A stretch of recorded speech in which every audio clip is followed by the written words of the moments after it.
Hi, I'm Effie and this is What Effie Reads. This video is going to be a vlog following along as I participate in the spring equinox of the Magical Readathon, which is the amazing readathon created by G over at Book Roast.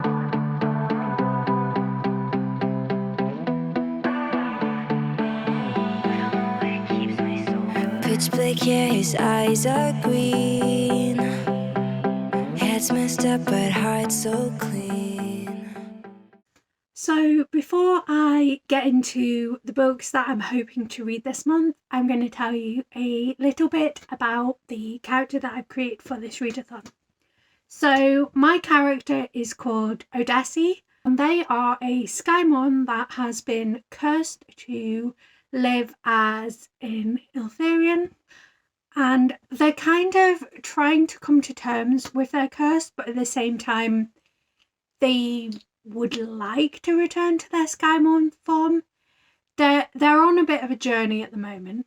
However, they have joined the Guild of the Archivists and they've made a pact with Lamia, the goddess of fate. So they are progressing on their journey. They are starting to feel like the fact that they've been cursed to take this form has happened for a reason, but at the same time they are struggling with the fact that they wish to return to their Skymon form. So I feel like Jessie isn't sure what their calling is, but there are 4 callings that they're kind of leaning towards. So the 4 callings that Jessie is struggling to pick between are Healer, Moon Warden, Necromancer and Godseer.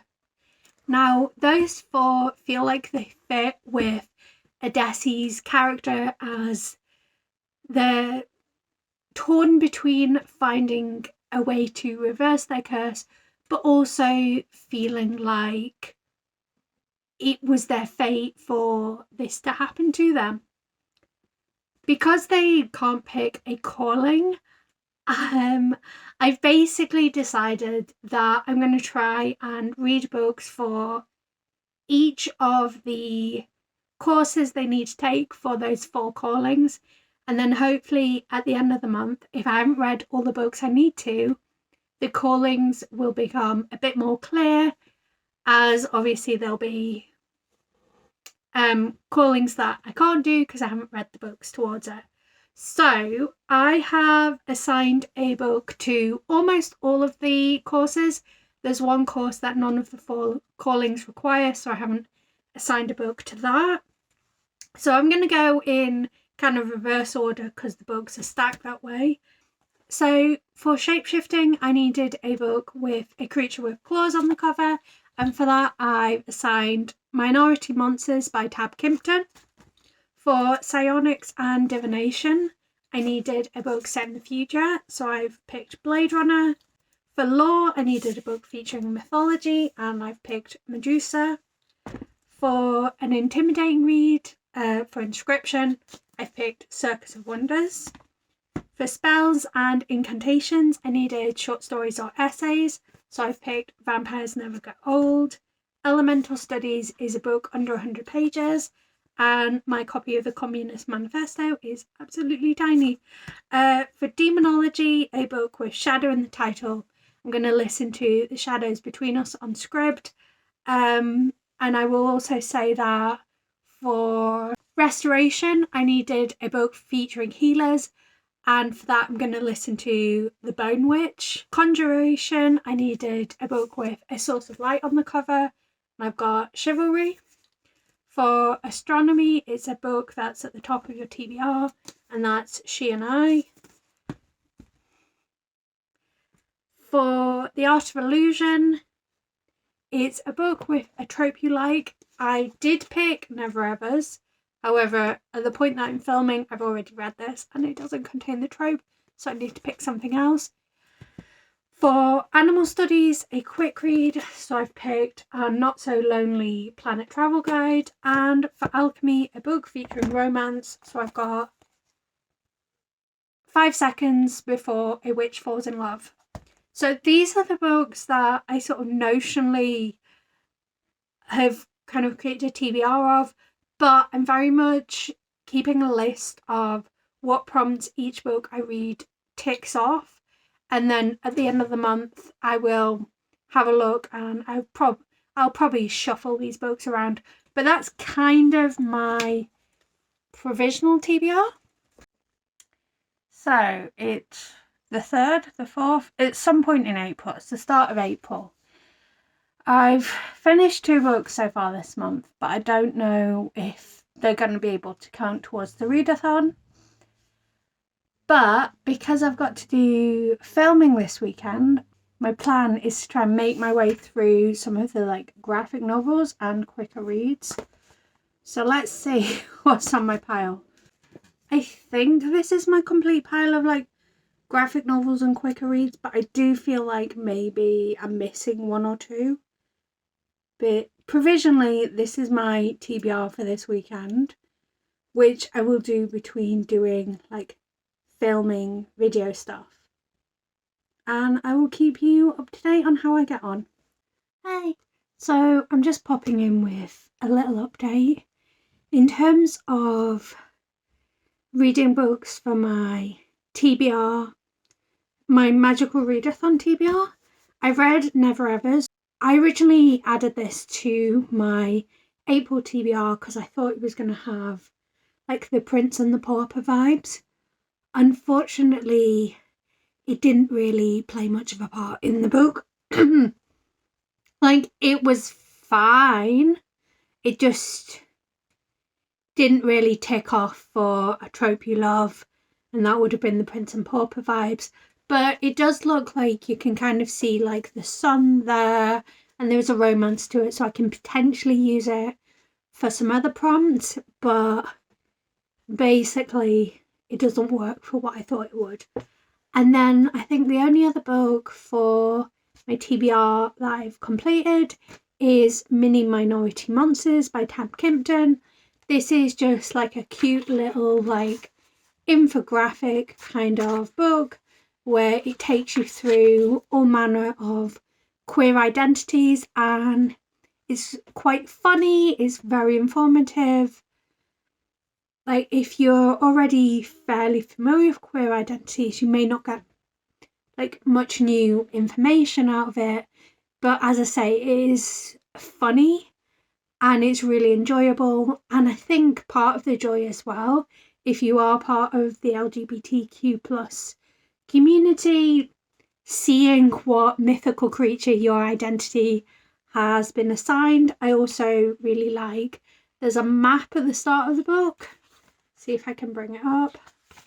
So there's a map, and there's so much. The more you look at it, the more cool stuff you can get out of it. So I really, really enjoyed it. I'm definitely excited to read more from Tab Kimpton, especially as I've got various graphic novels from him. Very, very excited. And I'm currently reading Medusa by Jessie Burton. Loving it so far, but it's in the other room. Very, very beautiful. It's Medusa's story from Medusa's point of view. Really well written, absolutely gorgeous, artwork throughout. And I've also started Vampires Never Get Old, which is a collection of vampire stories. Oh, I actually have that one in this room right now. Vampires Never Get Old. So it's various different authors have come together to write vampire stories. Absolutely adoring what I've read so far. The first story I read was by Tessa Grafton, I think. Tessa Gratton. And absolutely adored it. It was a 5-star and just such a cool vampire story. So I'm really excited to see what other vampire stories we have in this book. But I think that's it for now. Tonight's the night when I switch over from days to nights, although my weekend's just been a bit of a write-off. I think what I'm going to do is I'm going to do an hour of reading, an hour of editing, throughout the night so I can keep on top of my TBR, but also edit some videos so that I've got them done, because that's what I was meant to do this weekend and didn't achieve. But first order of business, I'm going to wash my face and put some pyjamas on so I'm nice and cozy. And I guess I will see you in a bit. Good morning. I feel like I'm due to give a bit of a reading update. I forgot to do so last night, which is kind of silly. So yesterday I finished Medusa and I absolutely adored it. It was so good, and it was so interesting to see like the events of Medusa's story told from her perspective, because I feel like there's so much to the story that you probably don't give a second thought to, and now I'm like, oh yeah, that's a really cool. Am I making sense? I don't know. Like, I'm not super familiar with Medusa's story, so I don't know how much has been like added in and how much is just reconceptualizing her story. But it was really interesting to see all of her different motivations. Sorry, I don't know if I cut the previous clip off a bit early, but I really enjoyed kind of hearing from Medusa's perspective, I guess. I can't really go into too much detail about quite why I liked it without spoiling it, but it was exceptional, and I'd love to see more green myths given the same treatment from Jessie Burton. Last night I listened to The Shadows Between Us, because obviously I need a book that has shadow in the title, and that was obviously the first book that I thought of, and I loved it. It was actually a 5-star read for me. I loved how just unapologetic the main character was, and I thought the slow burn was really nice. In terms of what I'm currently reading, I started These Feathered Flames, which I am enjoying. I don't think I'm enjoying it quite as much as The Shadows Between Us, but I feel like that's a really high bar, and I am a bit disappointed that I didn't realise it was a duology, and the second book isn't out until the end of this year, probably. So I'm worried that it's going to end on some kind of cliffhanger, and I'm going to be desperate to know what happens next, but that book isn't out yet. I've also started She and I by Hannah King. It is my buddy read with Shannon, and she's already finished it and loved it, so I'm feeling pretty optimistic. So once again, I've done a really bad job of updating on my reading. Sorry, that's my alarm going off, one sec. I finished These Feathered Flames. Okay, too much of a cliffhanger for me. Like, I know it's a duology, but like literally nothing felt resolved. And I've read all of The Bone Witch, and I really like it. And turns out that the Bone Witches do operate somewhat like healers, so it counts a lot more than I actually expected it to count, but loved it. Looking forward to finishing the series. And I've started In My Dreams I Hold a Knife, and I'm really enjoying that one. And then as for a physical book, I'm currently reading She and I by Hannah King, and I'm really enjoying how it's slowly like building up, and you're getting all these secrets, and all of the characters feel really three-dimensional. But my bus will be here any minute, so I guess that's my update for now, and I will no doubt update a lot more over the weekend. I keep forgetting what I have and haven't updated. But I have finished She and I. Absolutely loved it. The fat phobia was like a little intense. Oh, someone's messaging me. And trying to think if there was anything else. Oh yeah, I would have liked just a couple more pages with some of the characters just to wrap up their story a bit more.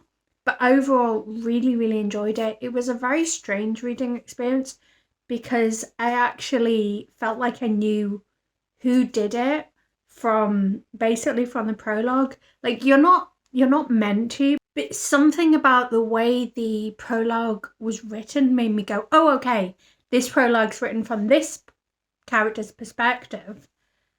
So I basically went through the story, like seeing how all the pieces slotted together.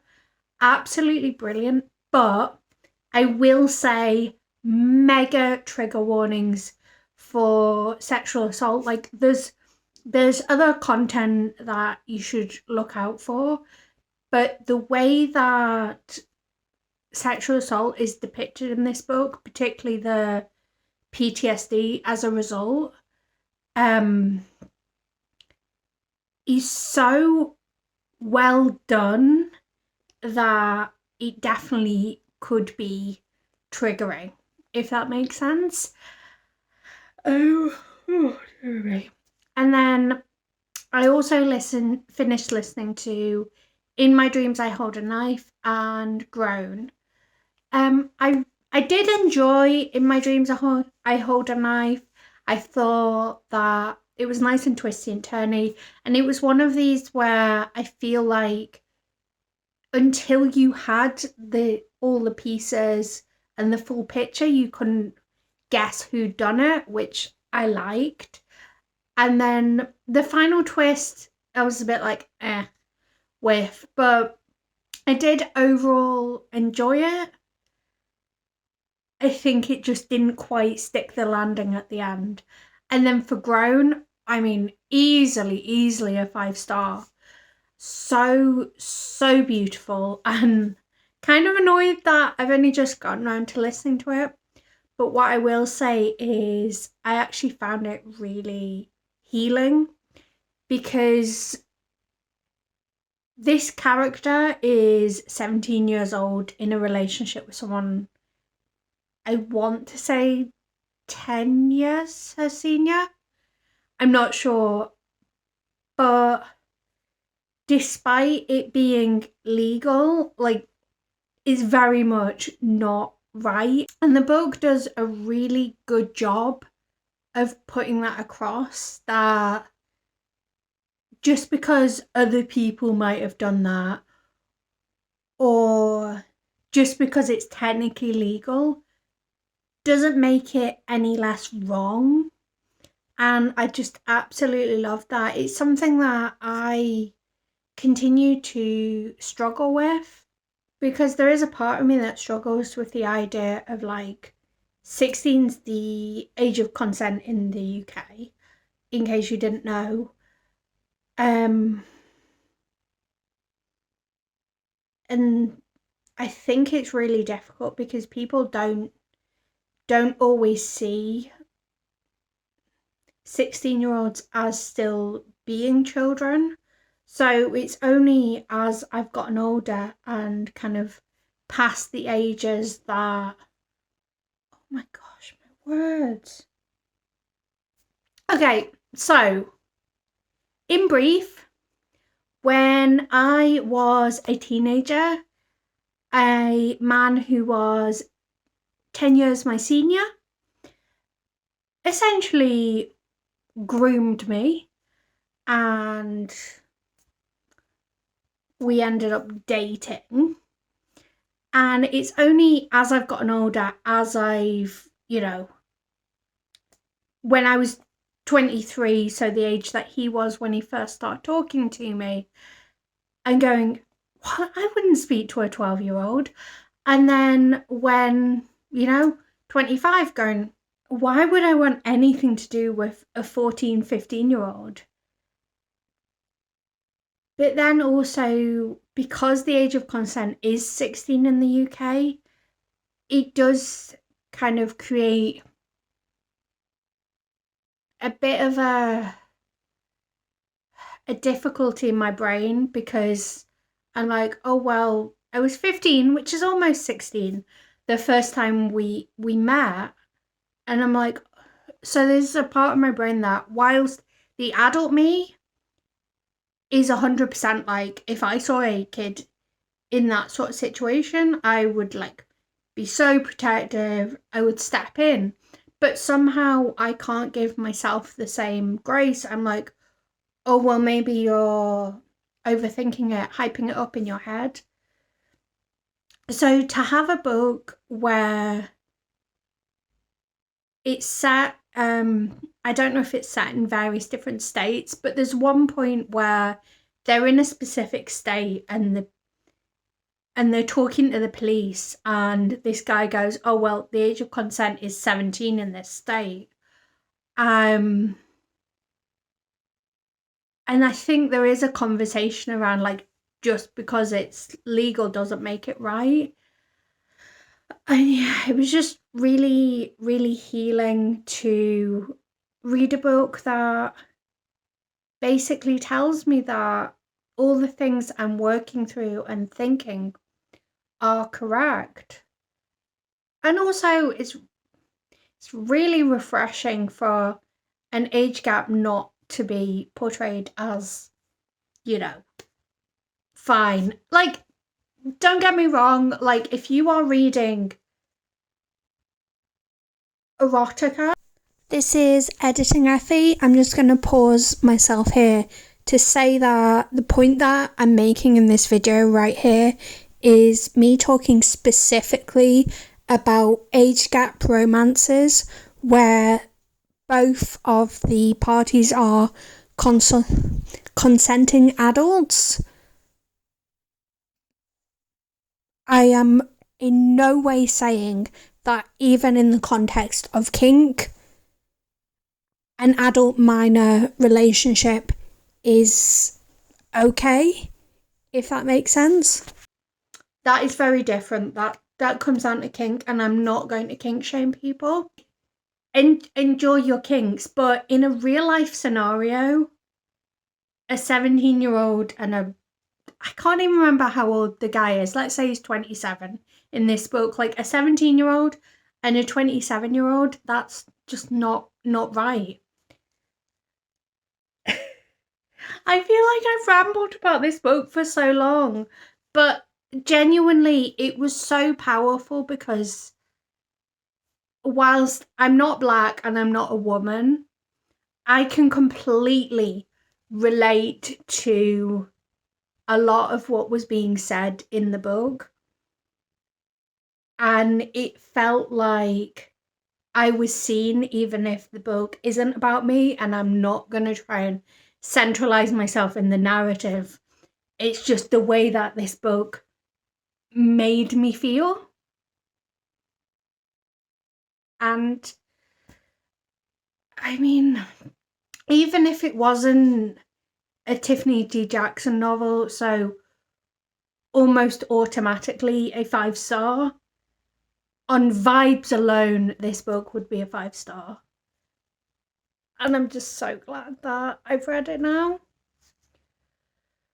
And on to more lighter-hearted stuff. I had a look through my Magical Readathon prompts, and apparently I've managed to complete 7 of the prompts that I wanted to complete and 4 of the side quests. The majority of the prompts that I've still got to complete are ones that involve like a trope I love, a quick read, short stories. I do have intimidating reads to pick up, and I think I've also got steal something from someone else's TBR.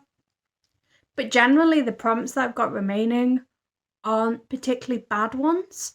So I'm feeling optimistic, although it does mean I'm probably going to actually have to make a decision about my calling, because it's not going to be made for me.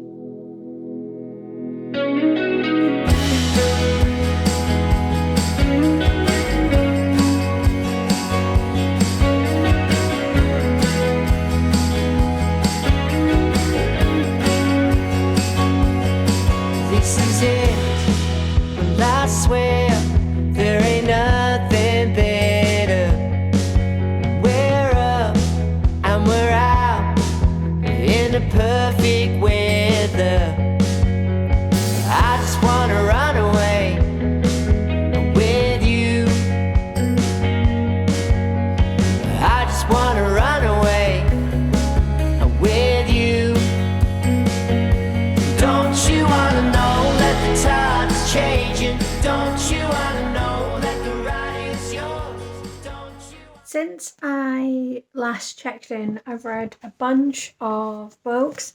They've been like graphic novels and manga, so quick to get through.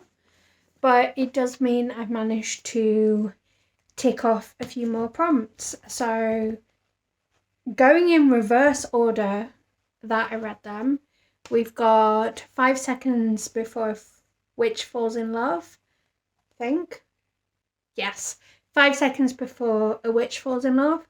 It's a collection of 3 one-shots. They're all sapphic, cute, and very quick to read. And I think this technically ticks off short stories / essays. I was planning on using Vampires Never Get Old for that prompt, but I know that this one will count for that prompt if I need it to. I always get the title of this one wrong. I read Not So Lonely Planet Travel Guide, Volume 1.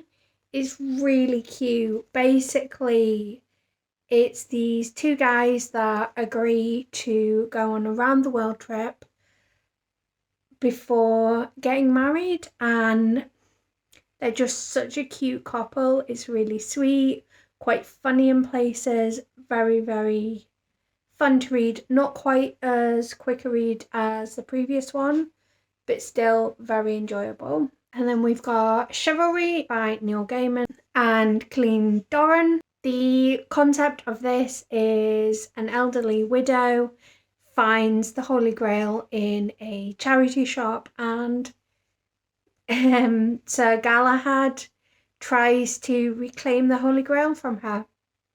Unfortunately, I was kind of disappointed by this. Like, it's definitely not the worst, but it's also not Snow Glass Apples.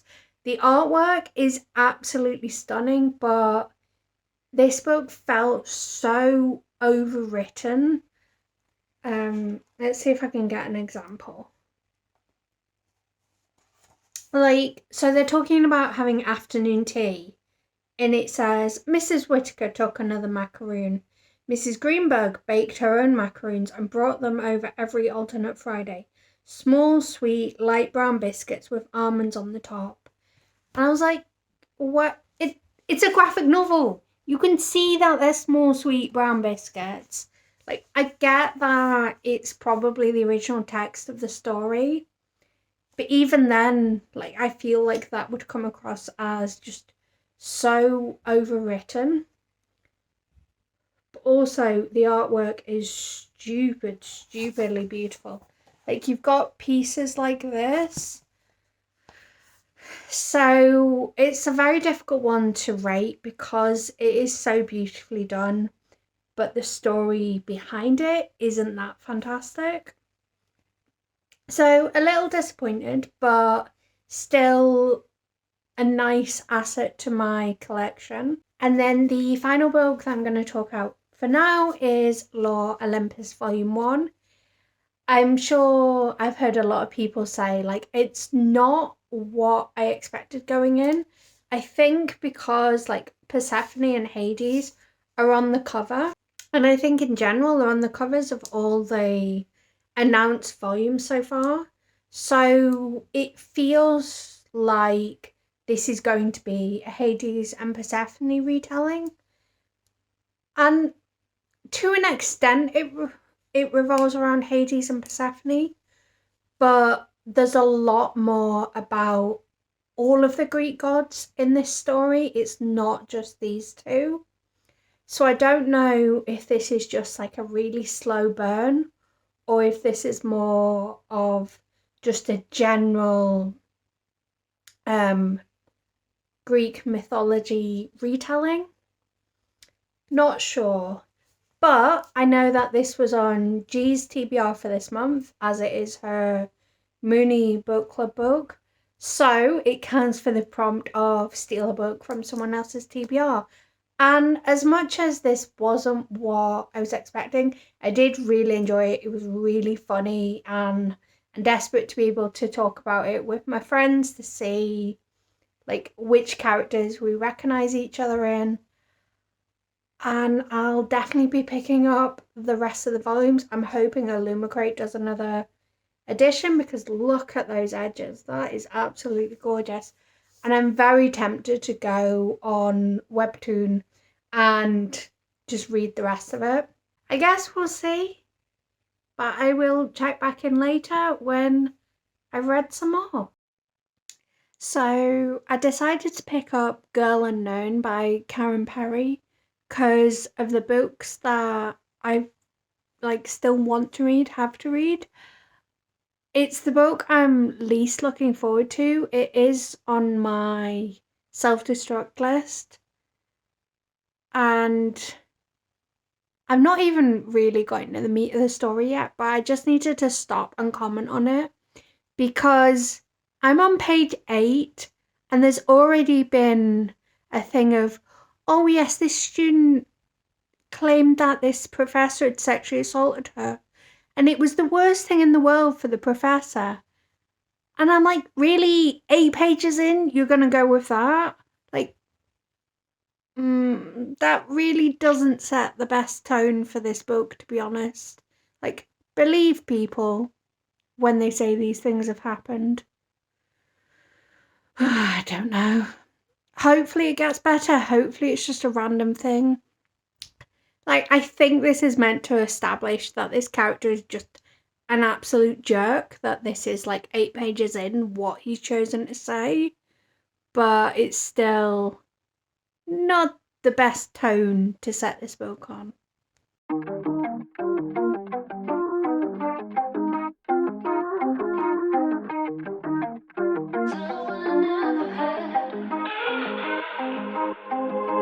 I get my hopes up every time, and I don't wanna be let down each road to find.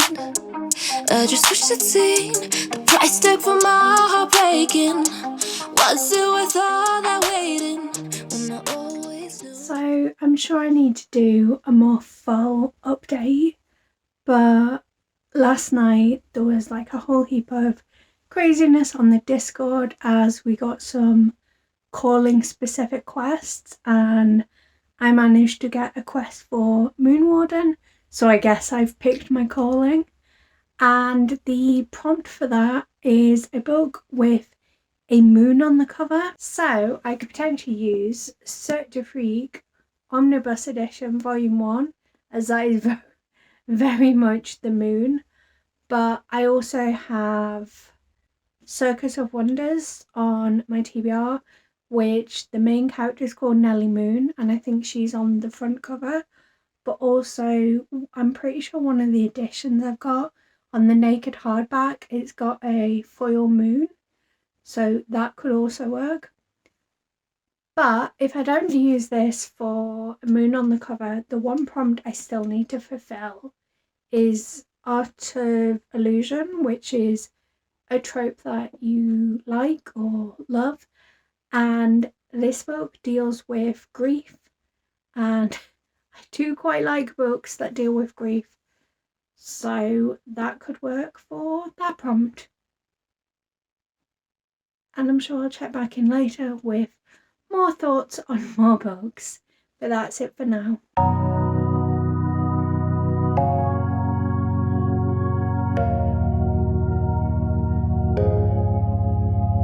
They tell me that I'm wasting time.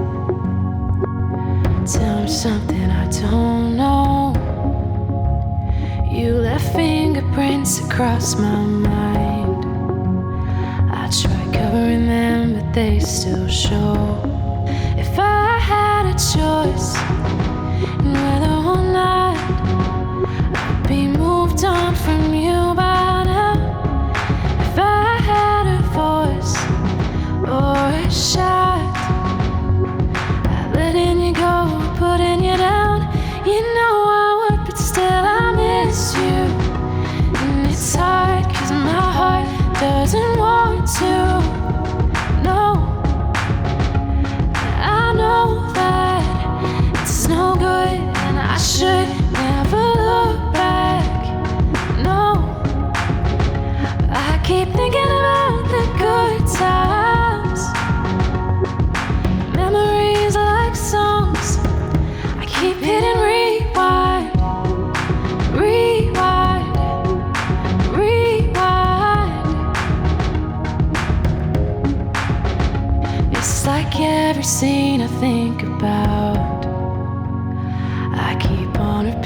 from start to end. Oh, but honestly, I'm scared that now we fucked it up too much now for us to be friends. I'm not trying to say it's all on you. I've made my share of mistakes. I know I'm no saint, but it was you that broke the other half of this heartbreak. I hate you now, but still I miss you. And it's hard, cause my heart doesn't want to. No, I know that it's no good. I should never look back. No, I keep thinking about the good times. Memories like songs. I keep hitting rewind, rewind, rewind. Play that one again.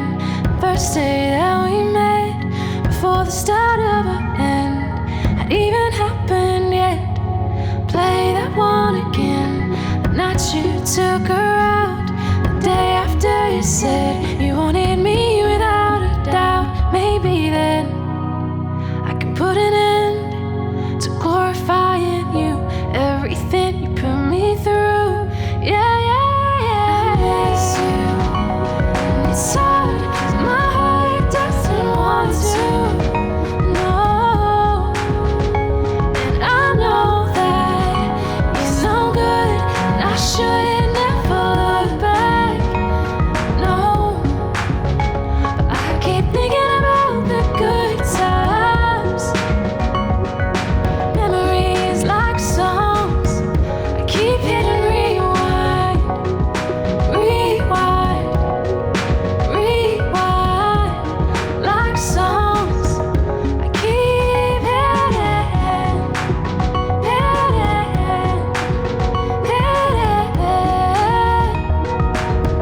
I keep hitting rewind, rewind, rewind. Like songs. I keep hitting rewind. So I'm just like super quickly popping in here because I haven't filmed in ages. I was away at a wedding last weekend and then I felt really weird about updating for every single book because I didn't know which ones I was going to use for the readathon and I thought this vlog was getting really long.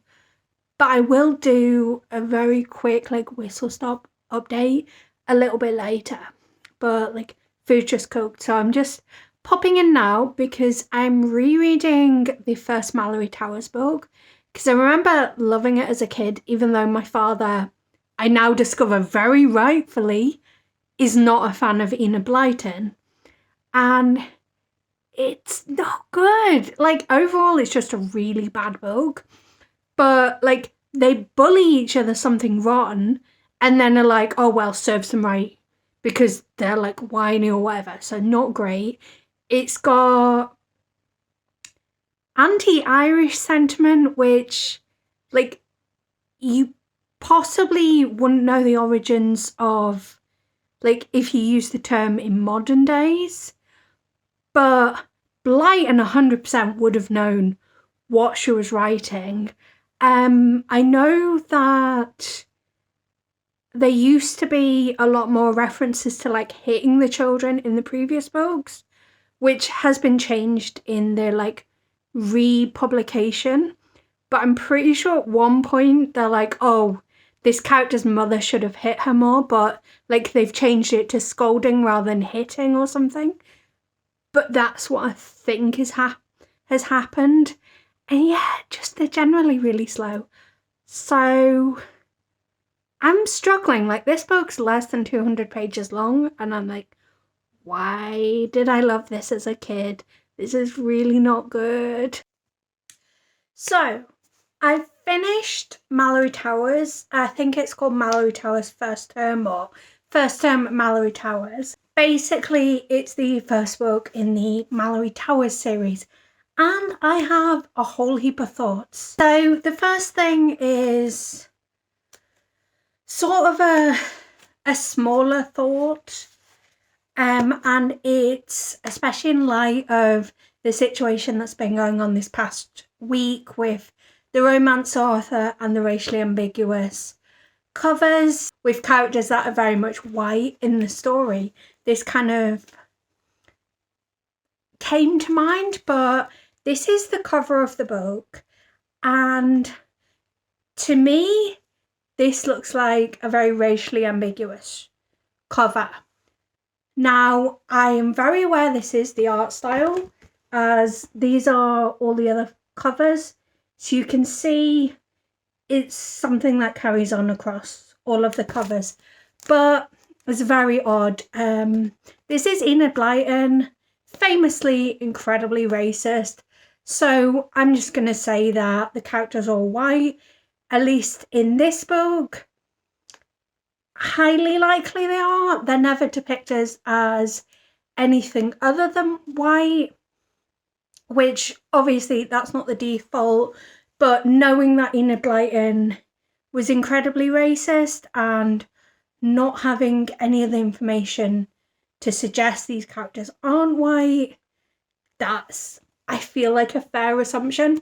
So yeah, the cover, so. Also, it makes it seem like this book is a lot more modern, and like this book was written in the 40s. Yeah, this book was first published in 46, and it very much reads like it was written in the 40s as well. Like, it's very accessible language, which is a whole other thing as well. But some of the terminology, the way they speak, you can look at it and go, okay, this is not how people speak now. But the other thing that I want to touch on, and I guess it's technically spoilers, but like it's important for critique of the book. Not much actually happens in this book. This is very much like, I would say character driven, but like nothing much happens. But within the first, I'm going to say 20 pages, you meet this character called Alicia. And I hate it because one of my really close friends is called Alicia. And like, she is an absolute gem. She is so sweet. So I hate that like the nasty character in this is called Alicia. But anyway, you meet this character called Alicia, and like immediately she's really like bullying and cruel. And you also meet like Daryl and Gwendolyn. But very significantly is Gwendolyn, because Alicia almost immediately starts kind of bullying and being cruel to Gwendolyn. And then throughout this story, like the bullying doesn't stop, but you see that as a response to Gwendolyn being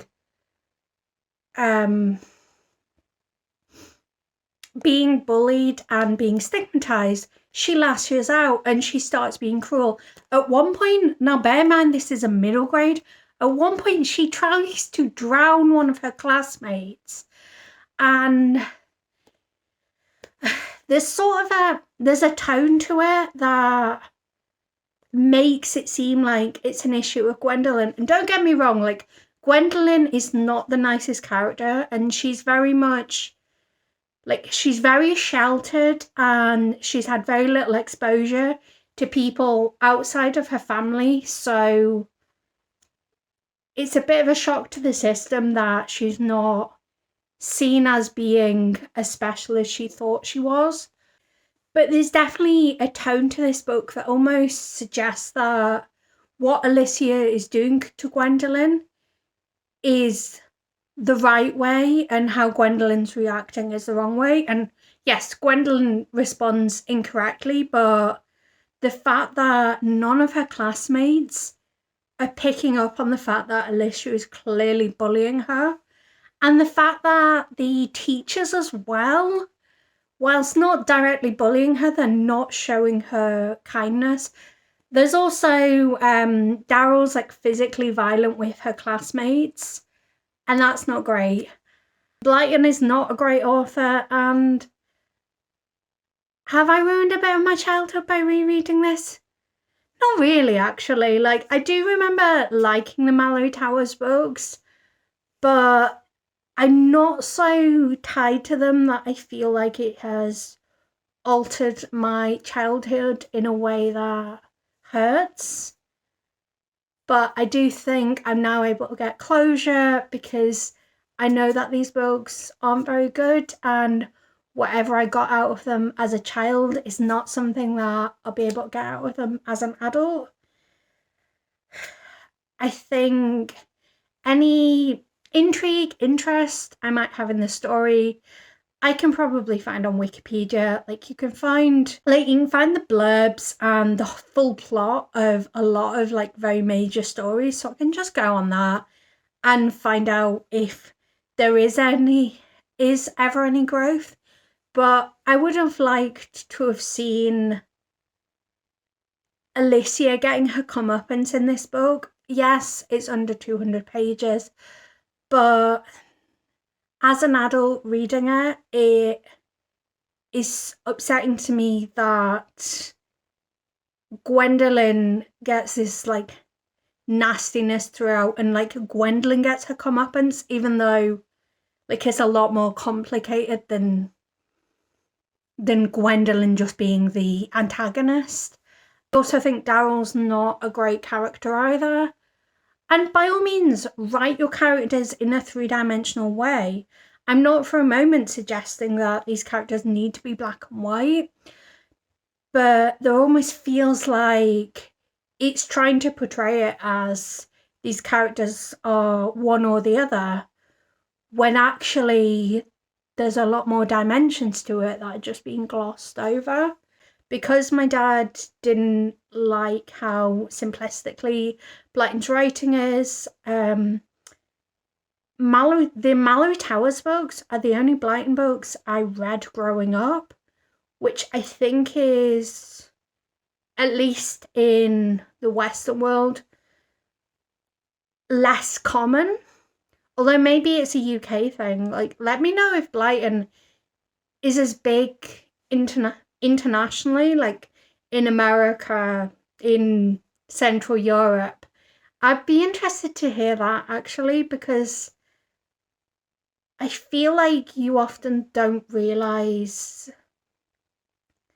that things that are massive in your own country aren't actually that massive internationally. I'm back! Because I realised that I still haven't done a quick update of all the books that I've read since I last checked in. As in like 2 weeks ago or a week and a half ago or whatever. So I think at the time I was struggling through a thriller. Yeah, I think at the time I was struggling through Girl Unknown.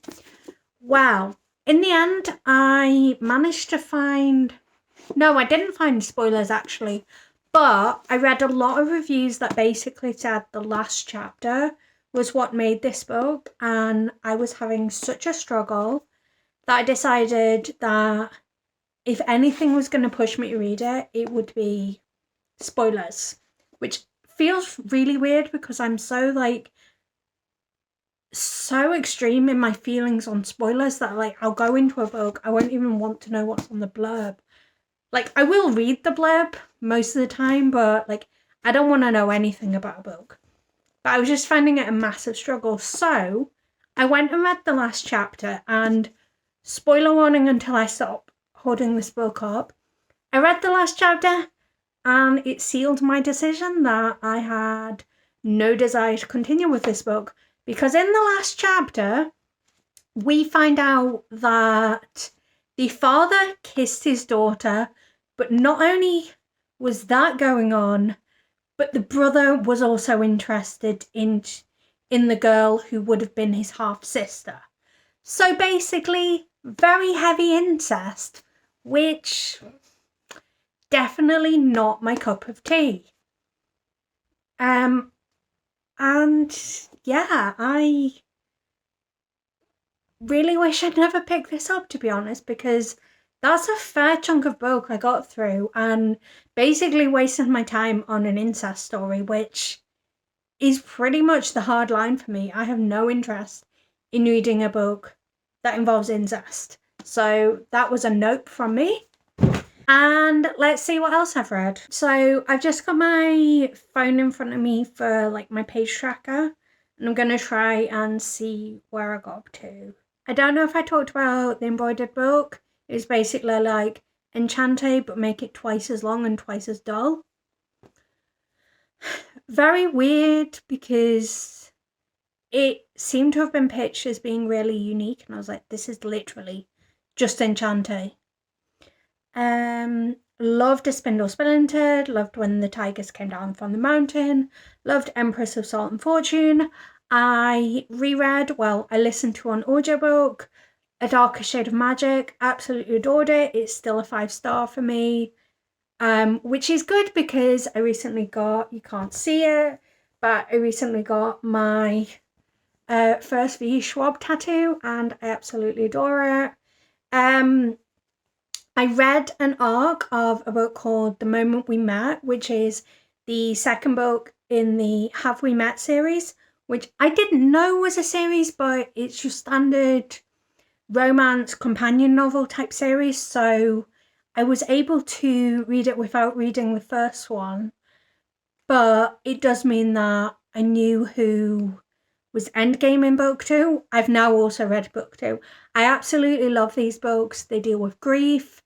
They're really cute and funny romances, not particularly spicy, maybe like one chili pepper at most, and that's more about them lusting over each other, but very cute, very very thirsty at times. And they are also black love, and they have deaf rap and queer rap. I think they've also got some other really great rap, but those were the two things that I picked up on. They do both deal pretty heavily with grief, so be aware of that. I listened to Meet Cute Club by Jack Carbon. Very, very quick and easy audiobook. It's a gay romance about a snarky bookseller and a guy that runs a romance book club. Quick, easy, fantastic. I read an arc of The Vanishing Triangle, which is a non-fiction exploring the disappearances of the women in the area dubbed The Vanishing Triangle. It's more of an exploration about the factors that went into potentially why these cases remain unsolved. It's very well done. Definitely check it out. But very like heavy spoiler warnings for like misogyny, rape, people looking down on sex work. Like, the author is brilliant and very much like sex workers work, but there is some discussion around the discourse that people have with sex workers being somehow lesser. Sexual assault, domestic violence, like basically anything that could be seen as violence against women is a trigger in this book. It's also, The Vanishing Triangle is in Ireland, so there's discussion of the Troubles and religion, so be aware of that.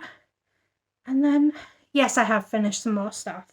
I finished You Should Pity Us Instead, which was not good.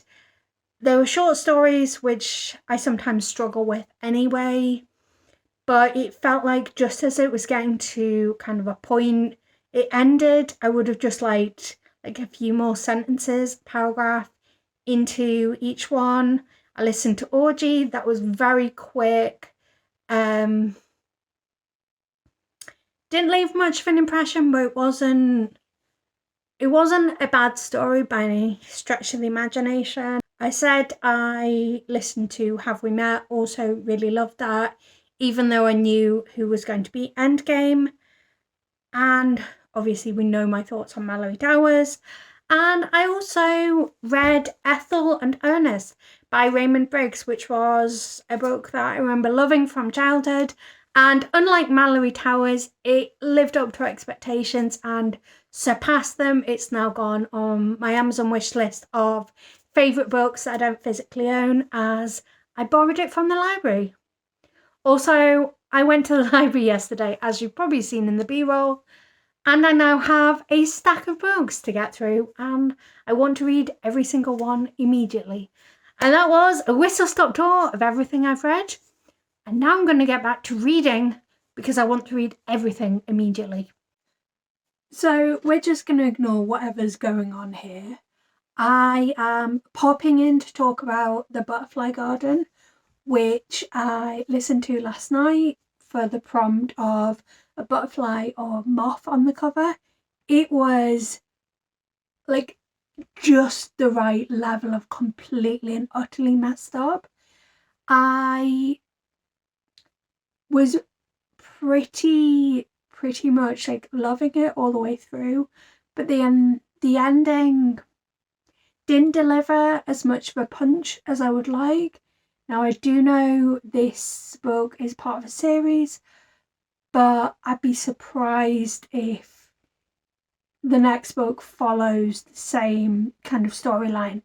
But it's just utterly brilliant. I'm going to do a brief synopsis, but please be aware this is an incredibly dark book, so if you potentially could be triggered by things like kidnapping, stalking,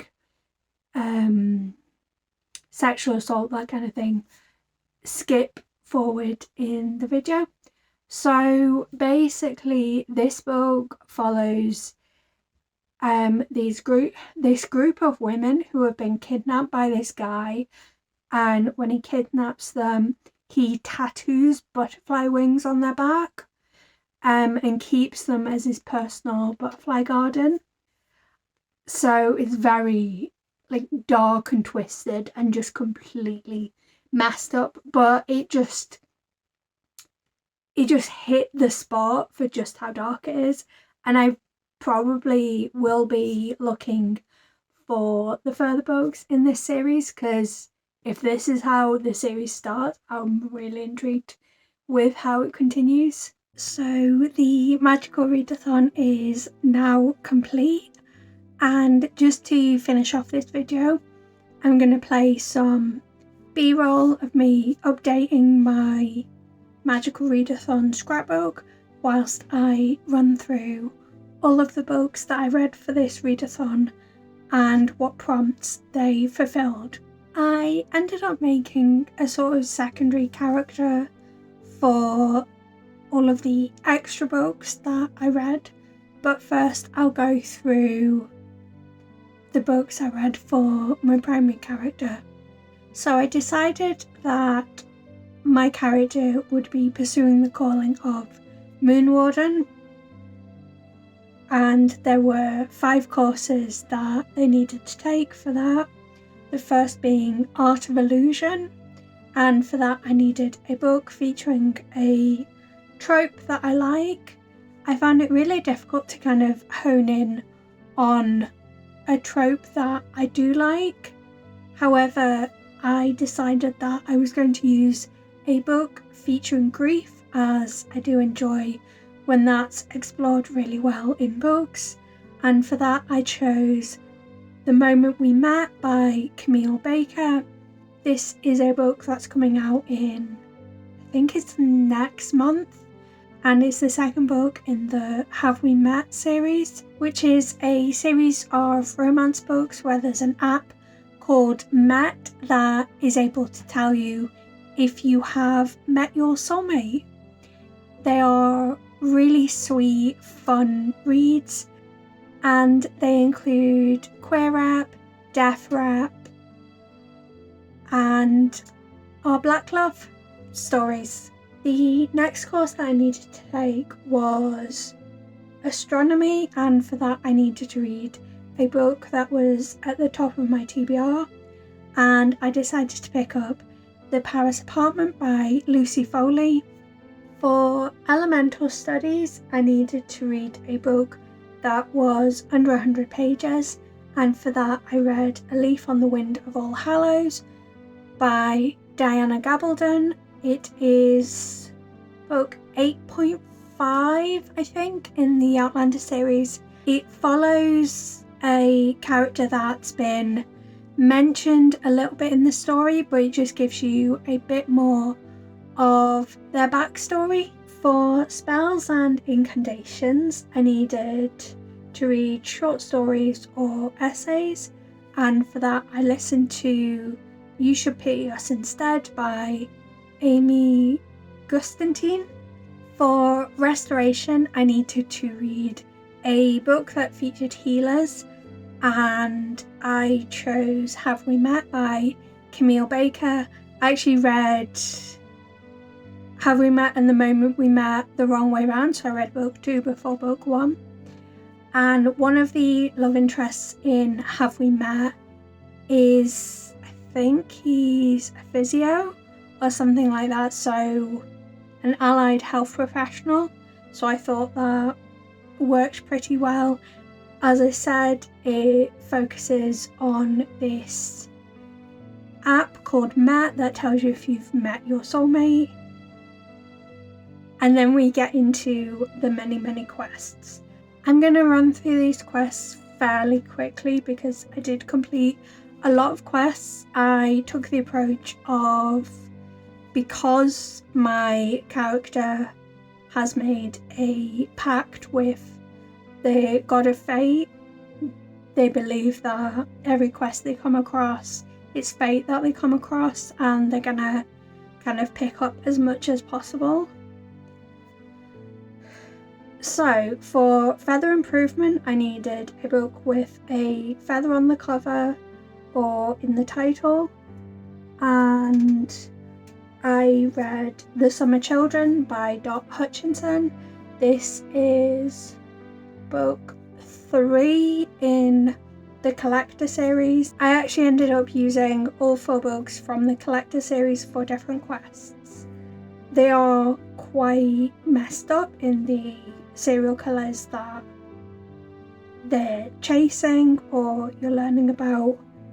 Be aware, these books are incredibly dark and they deal with a lot of violence against women and children, and these are following murders, kidnappings, stalkings, so be aware of all of that and make sure you check out the trigger warnings before picking them up. For Fire Weasel in Danger, I needed a book from a new to you author, and for that I listened to, in fact, There's Shadows Between Us by Trisha Levenseller. For Grove Keepers Needed, I needed to read a green book, and for this one I kind of had to stretch it a little bit. I used the book How to Kill Your Best Friend by Lexie, Elliot. The UK cover isn't particularly green, but the US cover is kind of a teal green colour, so I figured that would fulfill this prompt. It's basically this group of best friends go to this isolated island after one of their group has supposedly died by drowning, and then there's all kinds of creepy stuff going on and they're trying to find out what happened to their friend. I had some issues with that with the book, but I go into more of that in my Granite Noir vlog, which will be going up on Saturday hopefully, so please do subscribe if you're interested in hearing more thoughts about that. For Protecting Lilyvale, which was the Moon Warden specific quest, I had to read a book with a moon on the cover or in the title, and for that I used Chivalry by Neil Gaiman and Colleen Doran. It's the newest collaboration between Gaiman and Doran, and I was so excited to pick it up because I absolutely loved Snow Glass Apples, but I didn't love it as much as I hoped I would. For Moth Wranglers Required, I needed to read a book with a butterfly or a moth on the cover, so I picked up The Butterfly Garden, which is book 1 in the Collector's series by Dr. Hutchinson, and that basically started me on reading all of those books in, I think, less than a week. I got through them really quickly because I just really enjoyed them. For Help, which was the quest about someone needing some notes for a class that lost their notes, I had to steal a book from someone else's TBR, and for that I chose Law Olympus Volume 1 by Rachel Smith, which I know was on G's TBR. So it was perfect. It is, I guess it's a modern Greek mythology retelling. For Part A, I needed to read a book with more than one point of view, and for that I picked up In My Dreams I Hold a Knife by Ashley Winstead.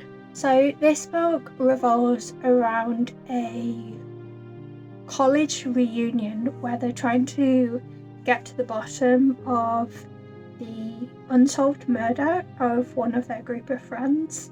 And basically everyone's sus, everyone's got something to hide. For Scroll of Standstill, I had to read a 5-star prediction, and for that I picked up Grown by Tiffany D. Jackson. This follows a young singer called Enchanted after an older male singer takes an interest in her. It's very dark, kind of loosely based on the R. Kelly situation. Definitely check out trigger warnings because it does deal with an adult-child relationship. There's kind of kidnapping, stalking, a lot of heavy subject matter within the book. For Missing Spellbook, I needed to read a book borrowed from a library, and for that I picked up Malory Tower's First Term by Enid Blyton. For Help Needed, I needed to read a translated book, and for this I picked up our Not So Lonely Planet Travel Guide, Volume 1. I can't remember the author, but I will list all of these books in the description. It was really sweet. It's these two guys that agree to go on a round the world trip before getting married. For Ameliorate Sample, I needed to read a book with a purple cover, and I picked up The Bone Witch by Chupeco. It's largely told in retrospect. We've got this character of T who is looking back on when she was first discovered as a bone witch and her training to take on that position. And then right at the end you have this reveal, and it just makes you wonder how you get from the point in the story that you are at to the point that T is at in the present day. For Problem Solver Required, I needed to read a book featuring assassins, and this was another book that I kind of stretched a bit because I chose The Roses of May by Dot Hutchinson, which is book 2 in the Collector series.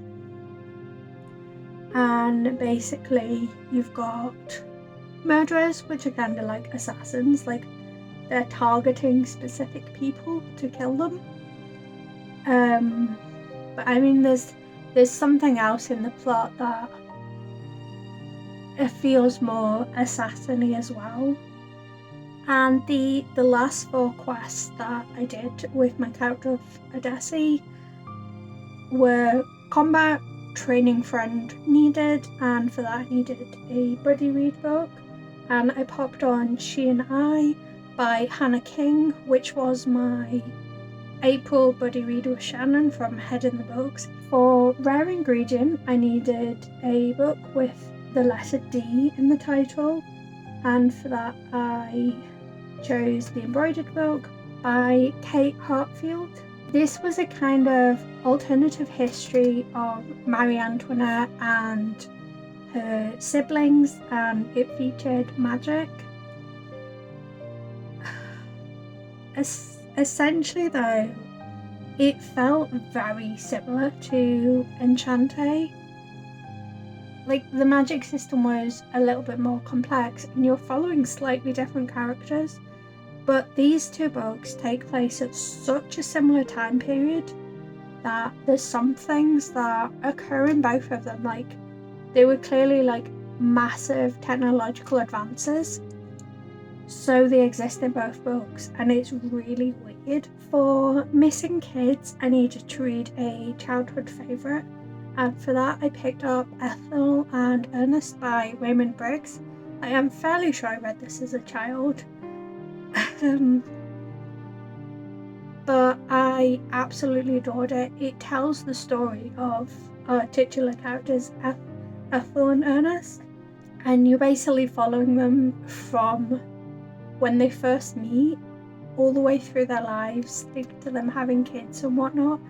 And the final quest was Familiars, and for that I needed to read a book that you think might make you cry, and for that I read book 4 of the Collect series, which is called The Vanishing Season, also by Dot Hutchinson, and it did make me cry. It was successful in that.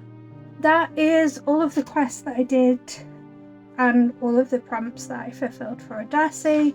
I also had a secondary character because I just got through so many books that I wanted the like sense of achievement. So I've got a secondary character that I'm gonna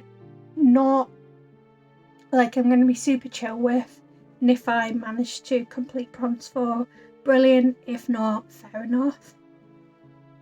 But I've called them Jackson Elric, I don't know why, and I'm just going to very quickly run through the prompts and the books, and I won't go into too much detail, but feel free to ask me in the comments if you want more details about these books. So for Conjuration, I read Never Evers by Tom Ellen and Lucy Ivison. For a book under 100 pages, I read Mini Minority Monsters by Tab Kimpton. For spells and incantations, I can't remember the author, but I read 5 Seconds Before a Witch Falls in Love.